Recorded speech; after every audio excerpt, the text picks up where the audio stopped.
L'industrie minière est depuis ses tout débuts en constante évolution. À une certaine époque, les enjeux étaient surtout au niveau de la santé et sécurité des travailleurs. Nous avons ensuite été témoins des améliorations en environnement. Bien que ces deux aspects soient toujours au cœur des préoccupations, c'est maintenant au niveau des relations avec les communautés que l'industrie met beaucoup d'efforts. De plus en plus, avec les nouveaux projets qui voient le jour, l'acceptation des communautés d'accueil est devenue un incontournable. Il y a quelque chose que j'aime bien mentionner, puis c'est pas de moi, c'est de quelqu'un avec qui j'ai travaillé, qui m'a souvent dit, quand on travaille intelligemment avec les gens, quand on est ouvert, transparent, qu'on a une bonne approche, qu'on a des bons principes, des bonnes valeurs, les gens sont raisonnables et les gens comprennent les enjeux, les impacts, les projets. Et souvent, on va générer un support de la part des populations beaucoup plus que... Donc, il ne faut pas être craintif de parler aux populations, de s'assurer, de communiquer, de consulter, de vouloir entendre et d'être prêt aussi à faire des efforts de mise en œuvre de différentes mesures d'atténuation qui viennent de ces consultations-là. Pour moi, c'est essentiel de passer ce message-là. En région et ailleurs au Québec, de nouveaux projets miniers voient le jour près des communautés. Avec cette proximité, l'industrie met en application de nombreux processus d'information et de concertation afin d'avoir l'appui de tous les partis. On a fait tout un cheminement dans l'industrie. Quand on parle du premier boom minier, c'est qu'au début, on a découvert les gisements. Les gens se sont établis autour des gisements parce qu'à l'époque, les moyens de locomotion n'étaient pas ceux qu'on a aujourd'hui. Puis, on a eu des mines ont fermé, mais les gens ont continué à rester à ces endroits-là. Mais aujourd'hui, la meilleure place pour trouver une mine, c'est où il y en a déjà eu. Puis là, souvent, on retrouve des nouvelles zones minéralisées, mais là où il y a des gens aujourd'hui, parce que les gens se sont établis là parce qu'il y avait une mine. Mais à l'époque, on construisait des mines, les gens s'établissaient autour, ça créait de l'emploi, c'était ça qui comptait. On se posait pas trop de questions. Moi, quand j'étais jeune, on a payé la facture d'eau, la facture d'électricité, toute la facture à la compagnie. Mm-hmm. La compagnie était le propriétaire de tout dans le village. Les maisons puis le terrain est vendu aux personnes. Mm-hmm. Au début, c'était tout le terrain appartient de la compagnie. Les maisons aussi. Tu peux acheter ton maison propre de la compagnie. Après les années 80-90, il y a tout un changeover, un changement de qui est le groupe responsable pour les services. On avait des pratiques du temps, puis on connaissait beaucoup de problématiques environnementales dont on ne connaissait pas l'existence, comme le drainage minier acide et tout ça, on connaissait pas ça. Les pratiques étaient d'autres pratiques, puis là, ça a évolué. Puis là, on a eu toute notre société qui a pris un virage vert dans les années fin 70, début 80. On a eu un nouveau cadre législatif. Donc, là, les mines, à ce moment-là, on a emboîté le pas. On doit se doter d'un certificat d'autorisation si on veut partir une mine. On doit avoir des normes de rejet dont on doit se conformer. Donc, ça a beaucoup évolué. À ce moment-là, on a fait de la recherche. On s'est rendu compte qu'il y avait des sites abandonnés. On s'est rendu compte qu'il y avait du drainage minier acide. Donc, c'est tout l'avancement de la recherche. Puis sur l'état de l'environnement qui a permis de savoir que, on peut pas refaire les mêmes choses comme avant. Donc, c'est là qu'on s'est mis à faire beaucoup de travaux de recherche avec l'université, tout ça. Puis là, on s'est mis à améliorer nos pratiques. Puis là, on est arrivé dans le début des années 2000, où là, c'est tout l'éveil de la conscience sociale. Puis là, les gens, c'est plus comme avant, que tu crées de l'emploi, c'est pas suffisant. De savoir qu'est-ce que tu vas faire pour réduire tes impacts environnementaux, pour réduire tes nuisances, puis est-ce qu'ils vont pouvoir conserver leur qualité de vie. Donc, on a des gens beaucoup plus sensibles et donc c'est le nouveau contexte dans lequel on s'inscrit, puis aussi avec toute la rapidité des communications, on n'a pas eu le choix de s'adapter puis de vraiment pouvoir interagir avec les gens au début d'un projet, pendant l'exploitation, à la fin, puis une fois que c'est fini. Donc c'est la clé. Au cours des derniers 20 ou 30 ans, les compagnies avaient vraiment changé l'approche à cause des conflits. Je peux pas regarder un conflit en général qui est un gros conflit, mais juste avec notre niveau de responsabilité sociale, même comme c'était changé pendant les 20 ou 30 ans, le changement avec l'engagement vers l'environnement, l'engagement vers la santé et la sécurité de notre monde, mais aussi l'engagement vers la partie sociale. Donc, avec ces changements, c'est vraiment quelque chose, je pas dit canadienne, mais je crois, puis j'ai vécu beaucoup de Canadiens qui prennent cette approche.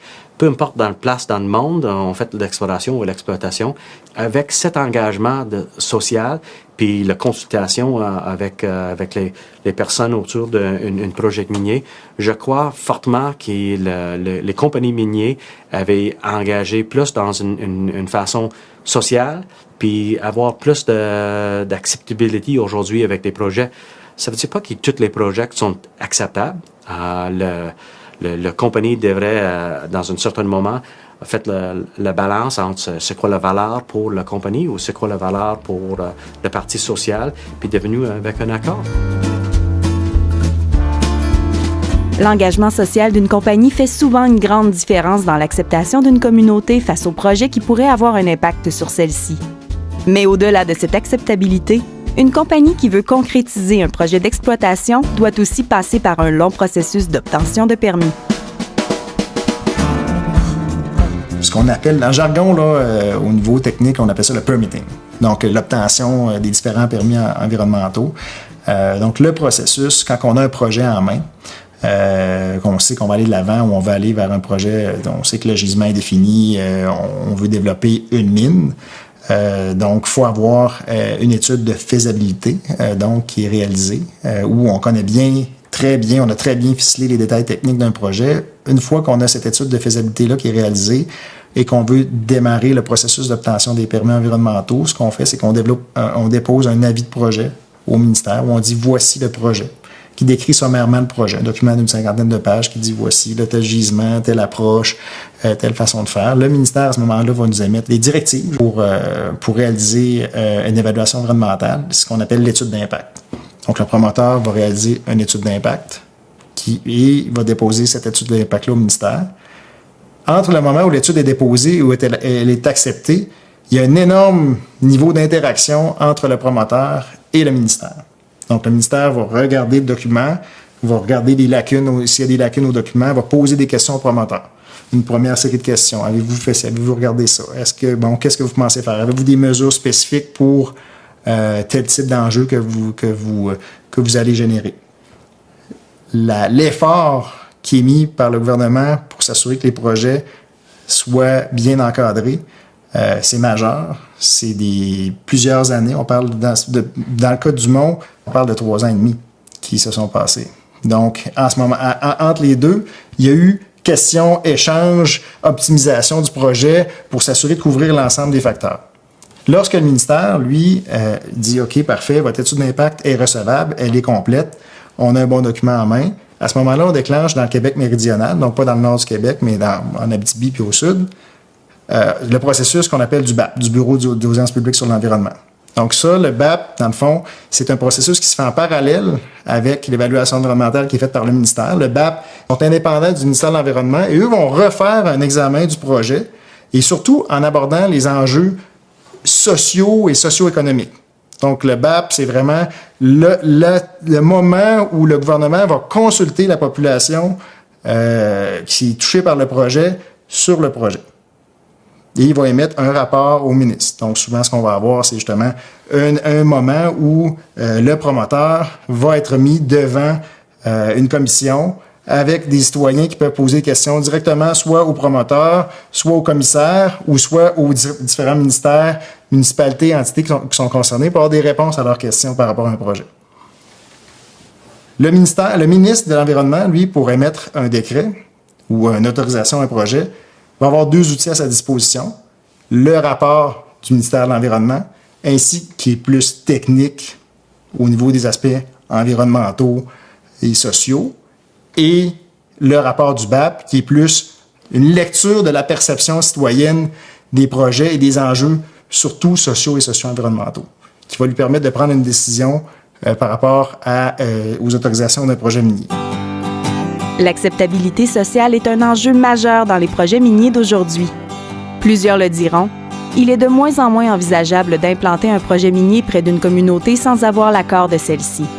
C'est pour cette raison que, plus souvent qu'autrement, les compagnies tentent de rejoindre l'ensemble des utilisateurs du territoire afin de les informer et de discuter des impacts potentiels. Aujourd'hui, ça prend absolument le support de la communauté parce que c'est dans cette communauté-là que le projet va se faire. Évidemment, ça dépend toujours comment les gens sont proches physiquement du projet. Dans le sens que si t'es dans le milieu du bois puis il n'y a pas personne à 50 km à la ronde, ça pourra peut-être arriver, mais quand tu es plus proche des gens, ça te demande beaucoup plus d'interaction avec les gens. Mais même quand tu es dans le bois, désormais, ben tu as des nations autochtones avec lesquelles il faut que tu interagisses. Tu as des trappeurs, tu as des camps de chasse. Donc, tu as toujours des gens avec lesquels il faut que tu interagisses. Ça a été tardif, donc le fait de comprendre c'était quoi clairement les enjeux environnementaux, le passif environnemental des projets, tout ce qui est drainage mini-acide, ça date du début des années 80, là, donc c'est des choses qui n'étaient pas connues avant. Quand l'industrie a saisi l'ampleur de l'enjeu, était très, très, très proactive pour augmenter les connaissances, améliorer ses pratiques et améliorer sa performance environnementale. Et là, actuellement, on le mentionne depuis quelque temps, c'est l'enjeu de l'harmonisation. Donc, ce qu'on appelle communément, les gens parlent d'acceptabilité sociale. Moi, je parle plus souvent d'harmonisation des usages. Depuis environ, je dirais, 7-8 ans, il y a eu une mobilisation collective où les gens ont voulu prendre part plus activement au développement de projets, ont souligné des enjeux au niveau du développement de certains projets. Et moi, ce que je vois actuellement, c'est une industrie qui est extrêmement proactive. Lorsque la vie de la mine va être terminée, les gens qui iront travailler, ils vont continuer à pouvoir travailler ailleurs grâce aux compétences qu'ils vont avoir acquis pendant la durée de vie de la mine. Avant même d'envisager une discussion ou une concertation, il faut toutefois trouver à qui s'adresser. Avec certains développements en région isolée, il est de plus en plus difficile d'identifier les utilisateurs de ce territoire. Il faut interagir avec la communauté, mais comment on détermine à qui il faut parler? Ça, c'est une bonne question, parce que c'est une question fondamentale. C'est que ce qu'on fait, c'est qu'on fait une cartographie des parties prenantes. On regarde c'est quoi les différents usages du milieu, puis là, on dit, OK, là, le sentier de VTT, c'est là, on a des voisins, il y a une pourvoirie là, il y a des camps de chasse là, donc, OK, il y a tel usage du milieu là. Bon, puis là, il y a telle communauté, le maire, conseil municipal, tout ça. Puis là, on fait comme cette cartographie-là, puis là, on détermine ceux qui peuvent le plus être impactés par nos activités ou qui peuvent avoir de l'influence sur nous. Puis après ça, on détermine un plan de communication, puis après ça, on se met à interagir avec eux autres. Faut respecter les gens, faut être transparent. Les gens vont nous demander de l'information, faut leur partager. Puis si l'information est limitée, faut leur dire. Si l'information change en cours de route, faut leur dire. À ce moment-là, c'était la meilleure information qu'on avait. Mais maintenant, on a apporté des changements. Voici la nouvelle information. Puis nous autres, c'est une démarche qu'on a faite dans le cas d'un projet à l'est de Val-d'Or. On a mis un site web, puis on met tout le temps de la nouvelle information à jour. Puis on leur a toujours dit, on a fait des rencontres avec la communauté, comment le projet va évoluer à partir de certaines informations que vous nous avez données. Puis, il faut tout le temps interagir. Donc, respect, transparence, il faut être à l'écoute, puis aussi, il faut être accessible. Si les gens peuvent pas être capables d'interagir avec nous, que nous, on les rejoint, mais que les autres sont pas capables de nous rejoindre, c'est pas bon, fait qu'il faut être accessible. La mine canadienne Malartic fait 5 ans et plus qu'on est en exploitation. On a eu des nouveaux acquéreurs en juin 2014. Donc, suite à cette acquisition-là, on a entrepris la démarche de co-construction. Le grand principe de cette démarche-là, c'est de se rapprocher de la population de Malartic, de la communauté d'accueil, pour bien comprendre les besoins aussi, puis les impacts que l'on a sur la population. On a organisé une séance de travail le 3 octobre, avec les gens qui sont venus. C'était des gens qui étaient volontaires, on a discuté des impacts que l'on a. Puis aussi, on a trouvé des pistes de solutions avec eux. Donc ça, c'était la phase un peu plus exploratoire, si on veut. La phase concrète, on est dedans actuellement, c'est qu'on essaie de mettre en place ces solutions-là qui ont été proposées par la population. On a un groupe de travail en place avec la ville de Malartic, le comité de suivi de la mine canadienne Malartic et nous, afin d'établir un guide qui voudrait annuler, compenser ou atténuer les impacts que l'on a sur la population. Avec un développement minier qui se fait de plus en plus en région nordique, les réalités et les attentes des communautés changent et les entreprises minières doivent s'y adapter. C'est incroyable le climat qu'on travaille dedans. C'est incroyable la façon que les Inuits sont capables d'habituer. Donc, la persévérance de ces gens, c'est incroyable. Le poussière, c'est pas naturel pour eux autres. Ça n'existe pas à partir de nos opérations. Donc, eux autres avaient vraiment apporté des éléments. Comment nous pourrions être les bons citoyens dans une façon d'être responsables socialement puis environnementalement. Donc, pour moi, c'est toujours chaque raconte nous avons 4 racontes, une raconte par trimestre avec une comité de Raglan, qui est le comité d'observance avec les communautés. Puis chaque fois on raconte, c'est incroyable les choses que les Inuits apportaient à nous autres, qui regardent comme une compagnie minière, regarde qu'est-ce que vous faites ici. Est-ce qu'il y a une autre façon de faire ça? Puis ils sont toujours là pour nous challenger, de trouver des nouvelles façons d'avoir moins d'impact sur le territoire. On partage avec eux autres ça. Puis tu vois, sur le territoire, à partir des villages, c'est seulement nous autres qui existent là. Donc, s'il y a quelque chose qui arrive, puis c'est pas un village, c'est pas un autre village, mais c'est devenu de où?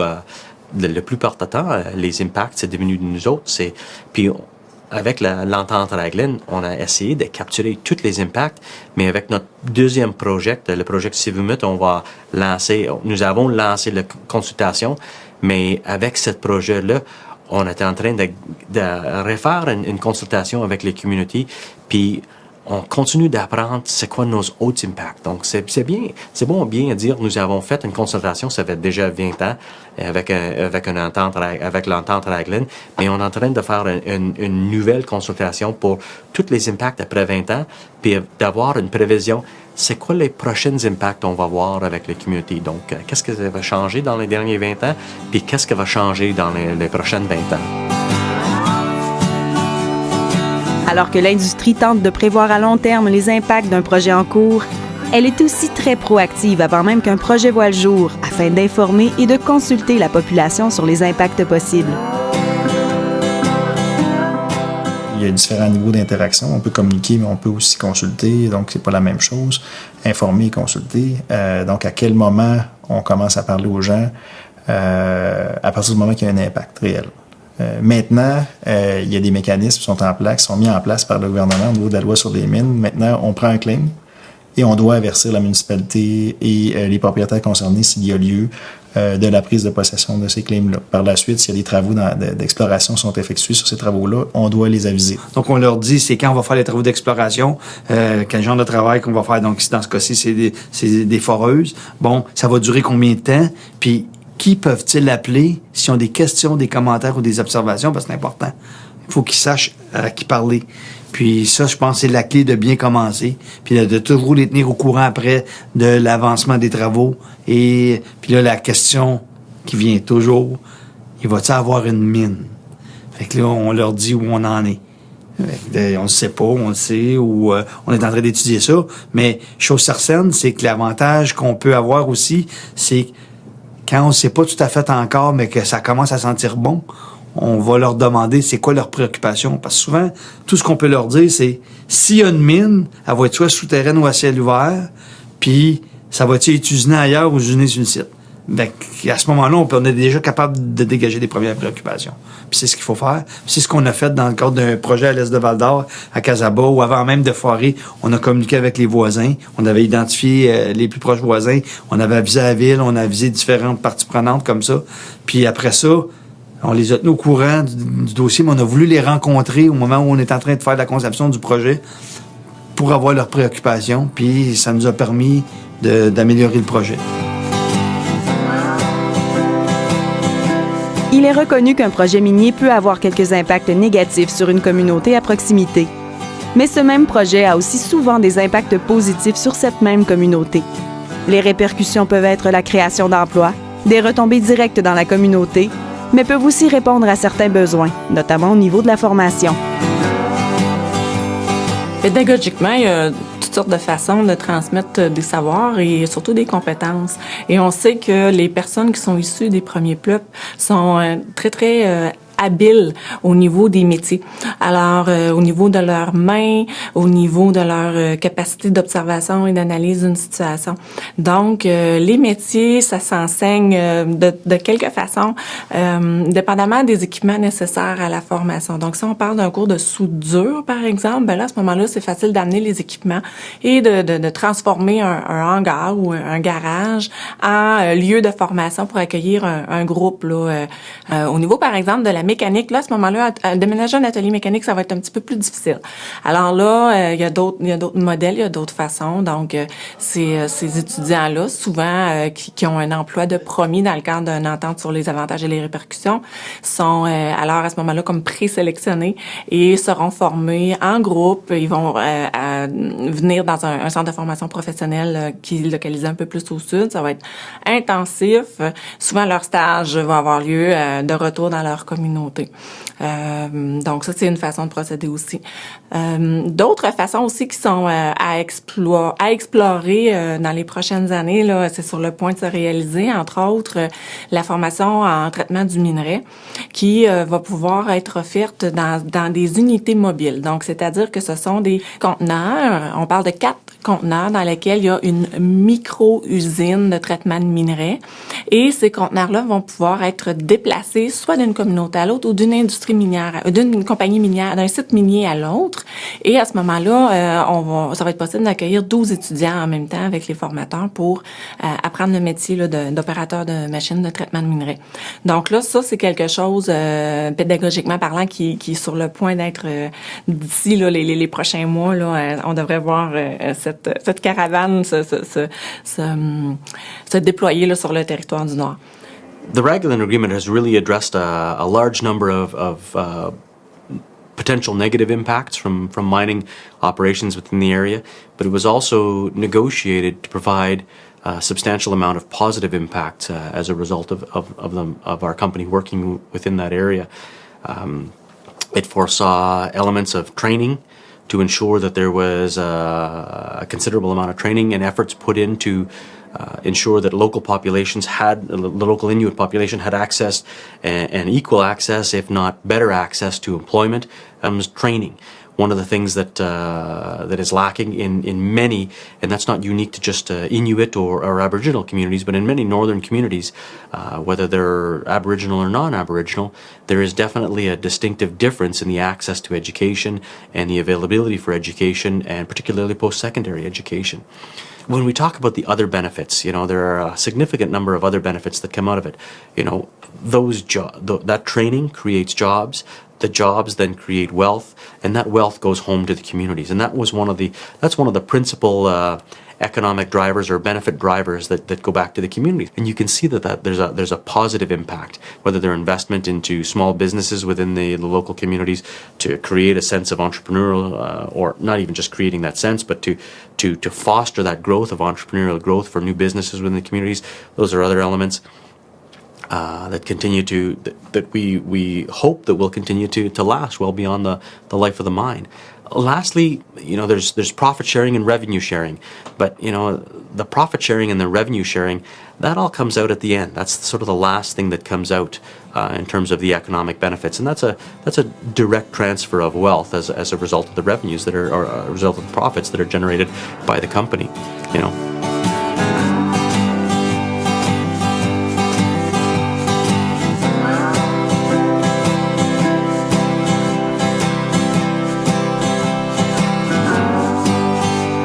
Ce qui est offert actuellement aux Autochtones qui vivent dans des communautés qui ont signé des ententes avec des compagnies minières. Et donc, il y a toujours dans ces ententes-là une composante d'embauche. La compagnie minière s'engage à offrir un emploi dans sa mine. On veut leur offrir des emplois on voudrait qu'ils soient des conducteurs de véhicules, par exemple. Mais dans certains cas, ils n'ont jamais touché un véhicule de leur vie, ils n'ont jamais conduit, ils n'ont jamais travaillé non plus. C'est souvent leur premier emploi. Et donc, c'est ça qu'on a documenté, là. Et on a fait un rapport là-dessus. Alors, il y a toute cette dimension-là. Puis, mais en travaillant sur le dossier autochtone, on s'est aussi rendu compte qu'il y a au moins 50% des Autochtones qui vivent pas dans les communautés. peuvent être nés dans une communauté, mais ils vivent dans le milieu urbain, notamment à Val-d'Or, à Sept-Îles, à Québec et à Montréal. Et ceux-là sont pas... même s'il y a une entente de signer avec leur communauté, ils n'en bénéficient pas. Donc, il y a beaucoup de choses qui se font pour aider les jeunes des communautés à finalement accéder à un emploi. On les accompagne dans leur formation, on leur donne toutes les formations de base qu'ils n'ont pas eues. On utilise des approches aussi par simulation, notamment. Ça fonctionne très, très bien pour former des jeunes qui sont plus manuels, là. Donc, moins de théorie, plus de pratique. Donc, on adapte nos cours pour arriver à leur transférer les compétences qu'ils ont besoin pour occuper des emplois. Fait que, au niveau des mécanismes qu'on a mis à la mine canadienne-Malartic, c'est sûr, par notre contexte, on est vraiment à proximité de la ville de Malartic. Donc, ce qu'on a mis en place, on a mis une équipe dédiée vraiment aux relations communautaires et à la communication. On parle, là, dans cette équipe-là, il y a 5 personnes. On a aussi, dans tous ces mécanismes-là, on a ajouté récemment un bureau relations communautaires en plein centre-ville de Malartic. On a des bulletins d'information qu'on publie là, sur une base trimestrielle ou au besoin à la communauté.